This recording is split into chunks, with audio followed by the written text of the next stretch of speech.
All right. What have you been playing lately, Isaac? So I want to mention this game that I played at Gen Con just because of how engaged everybody was when they were playing it. Have you guys heard of WordSlam? I've heard of it. I actually want to check it out. Oh my gosh, like it's so much fun. So two teams are trying to figure out, like, each one has a person that knows this word. So both teams have this person that has like information on this word, but they can only give clues as quickly as they possibly can based on the decks that they have in front of them. So they're trying to go through the decks, look at these words, and trying to make people guess the other word. Like, one of the ones that I was trying to do was like bowling, and I was like sport and ball and like something like, trying to get people to guess bowling before the other team guesses bowling. Oh, okay. So that's so everybody's just shouting out words, and you're trying to sometimes listen to what the other team is like guessing to try to understand like what kind of clues are we guessing, and whoever spouts out that word first is the winner. And it's just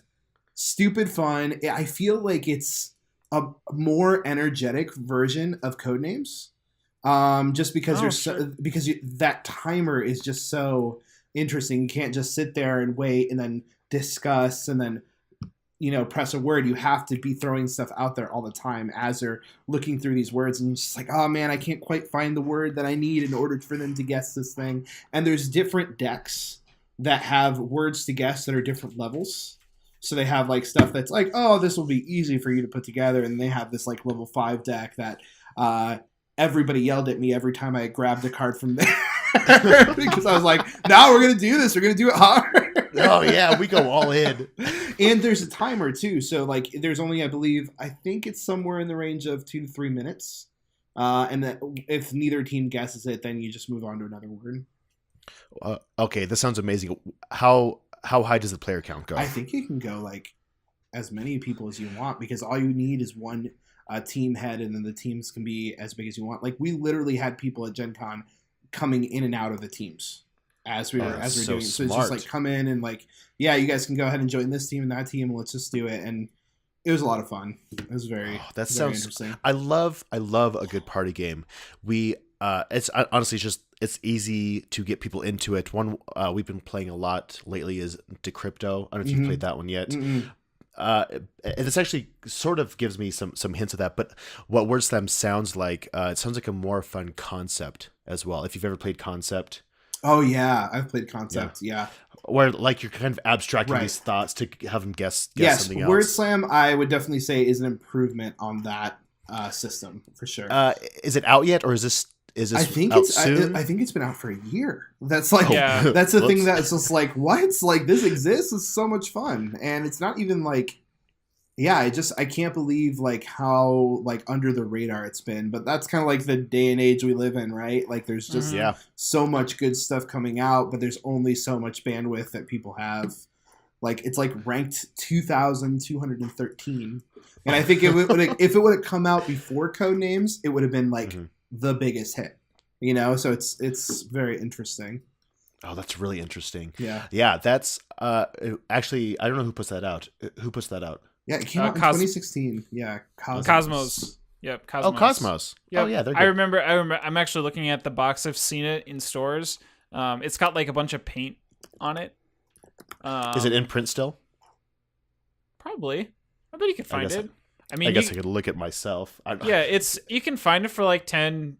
Like, I don't know. I'm seeing it on the geek market for like $10. Oh, cool. Okay. I mean, you could probably pick up a copy. That's probably not going to be a problem. Okay, cool. That's awesome. That sounds fun. Now I want to check it out. Here's the thing. I start going down a rabbit hole with party games because I try to get games that would be good for my group. Yeah. I'll back out. And so I've got kind of two groups going on. I have a Thursday night game group, which is more of like, we're just kind of here to play games. It's not really like a social, it's social, but it's more focusing on the game. But then on weekends when I have other friends over where it's just kind of hangout time, that's when those party games come out.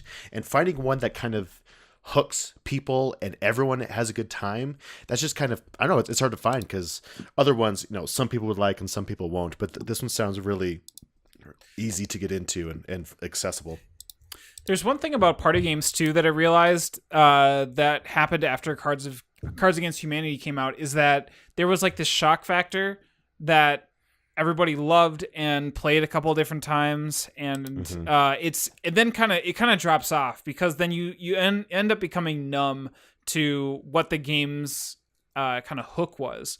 While a game like WordSlam feels like a kind of close to Pictionary to a slight degree, where you just have these two groups of teams that are really trying to focus in and pay attention and not necessarily on their phones or whatever, and still I would think has like a better hook than something like a Cards Against Humanity or like what's your meme or whatever types of party games there are, which I know has been fairly prominent. And I wonder now if we're going to be seeing a resurgence of these types of party games as well. Good to think about. Actually, yeah, that's interesting. I think a good gauge of a party game is the ratio of time played versus time on phone. Like if I can get my friends to not be on their phone, that's huge. I get so bent out of shape about this for some reason. Like if we're playing a social game, we're all hanging out, and I'm better now. But if like people are on their phone, I don't know why it irks me so much. I got to get over myself. I don't know. Am I the only one that bugs? Does that bug anyone else? No.